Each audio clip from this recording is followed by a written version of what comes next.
Assalamualaikum warahmatullahi wabarakatuh. Berjumpa kembali dengan saya Joko Haryaji, CGP Angkatan ke-8 dari SMP Negeri 1 Perlak, Kabupaten Timur, Provinsi Aceh. Saya tidak sendiri, saya ditemani oleh rekan saya yaitu Ibu Hairul Husna. Beliau adalah guru mata pelajaran IPS di SMP Negeri 1 Perlak, Kabupaten Timur, Provinsi Aceh. Assalamualaikum warahmatullahi wabarakatuh, Bu. Waalaikumsalam warahmatullahi wabarakatuh, Bapak. Bagaimana Bu kabarnya hari ini? Alhamdulillah baik, Pak. Oke, alhamdulillah baik Bu ya. Siap. Oke, sebelum kita adakan percakapan pra-observasi ini Bu, nanti saya akan mengamati jalannya proses pembelajaran yang Ibu lakukan di dalam kelas. Sebelumnya, saya akan melakukan proses supervisi kelas Ibu. Adapun tujuannya yaitu dalam supervisi ini adalah untuk mengetahui dan juga mengevaluasi jalannya proses pembelajaran yang Ibu lakukan. Dan kenapa kita hari ini melakukan percakapan observasi? Sebagai persiapan awal sebelum nanti Ibu melakukan kegiatan pembelajaran agar lebih siap dan lebih percaya diri, sehingga memberikan pembelajaran yang terbaik bagi murid Ibu. Begitu Bu ya. Nah, ada beberapa pertanyaan nih yang akan saya sampaikan kepada Ibu. Yang pertama berkaitan dengan tujuan. Kira-kira nih, apa tujuan pembelajaran yang ingin Ibu capai? Iya, Pak. Begini, jadi berdasarkan rancangan pembelajaran yang saya tuliskan di sini ada 3, Pak. Ya, yang pertama itu peserta didik mampu menguraikan hasil telaah terhadap negara-negara ASEAN yang dibaca atau diperdengarkan dengan cermat. Kemudian yang kedua itu ada peserta didik mampu menelaah prinsip negara-negara ASEAN. Hasil observasi yang berupa buku pengetahuan yang dibaca atau diperdengarkan dengan cermat. Kemudian yang ketiga, peserta didik menuliskan rangkuman negara-negara ASEAN dengan melihat kesempurnaan kalimat, tanda baca, ejaan, dan yang tepat. Seperti itu, Pak.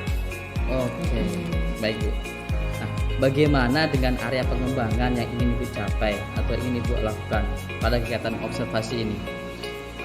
Jadi baik untuk area pengembangan yang mungkin saya gunakan yaitu ada 2. Yang pertama di pengetahuan dan keterampilan, Pak. Oh iya. Oke, nah saya ingin mendengar nih Bu, bagaimana rancangan pembelajaran yang ingin Ibu terapkan di dalam kelas? Mungkin dari segi strategi pembelajaran, model pembelajarannya, ataupun dari metode pembelajarannya. Nah, baik, untuk strategi yang akan saya gunakan adalah pembelajaran berdiferensiasi berdasarkan kesiapan siswa yang diintegrasikan dengan pembelajaran sosial dan emosional, Pak. Kemudian saya akan melakukan pembagian kelompok sesuai dengan kemampuan, keterampilan, dan keaktifan siswanya ya. Saya akan menggunakan model PBL yaitu Problem Based Learning. Ya, kemudian mungkin saya akan menggunakan diskusi kelompok untuk tanya jawabnya, Pak. Seperti itu. Oke Bu. Ya. Jadi Ibu terapkan dalam kelas itu menggunakan strategi pembelajaran berdiferensiasi ya, yang diintegrasikan dengan pembelajaran sosial emosional menggunakan mode pembelajaran Problem Based Learning atau PBL. Nah, juga dengan metode diskusi kelompok, kemudian Ibu juga menggunakan penugasan dan juga tanya jawab di dalam kelasnya. Nah, bagaimana nih dengan media pembelajaran yang akan Ibu pergunakan di dalam kelas nanti? Nah, untuk media pembelajaran mungkin saya akan menggunakan beragam contoh teks laporan hasil observasi ya.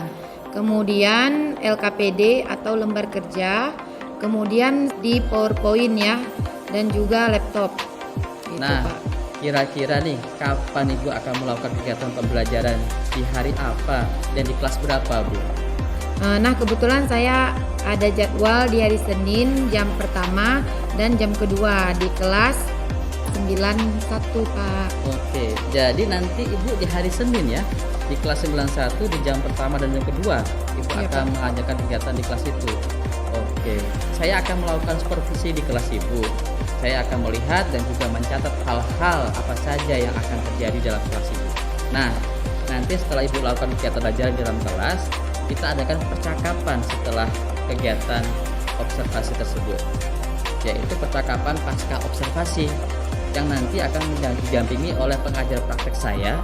Sebelum kita akhiri nih, apa Ibu ada hasil dari percakapan kita hari ini? Nah, saya mungkin mendapat gambaran media apa yang saya gunakan nanti. Kemudian saya persiapkan diri dari sekarang. Mungkin itu yang saya miliki, gambaran dari percakapan kita hari ini, Pak. Oke, ya Bu. Terima kasih Bu atas waktunya dan sudah bersedia berbincang-bincang dengan saya di percakapan pra observasi ini. Sampai bertemu di kegiatan observasi di kelas di hari Senin depan Bu ya. Iya Pak. Demikian percakapan kita hari ini Bu. Sampai jumpa di kegiatan observasi kelas dan juga percakapan pasca observasi. Wassalamualaikum warahmatullahi wabarakatuh. Iya Pak. Waalaikumsalam warahmatullahi wabarakatuh.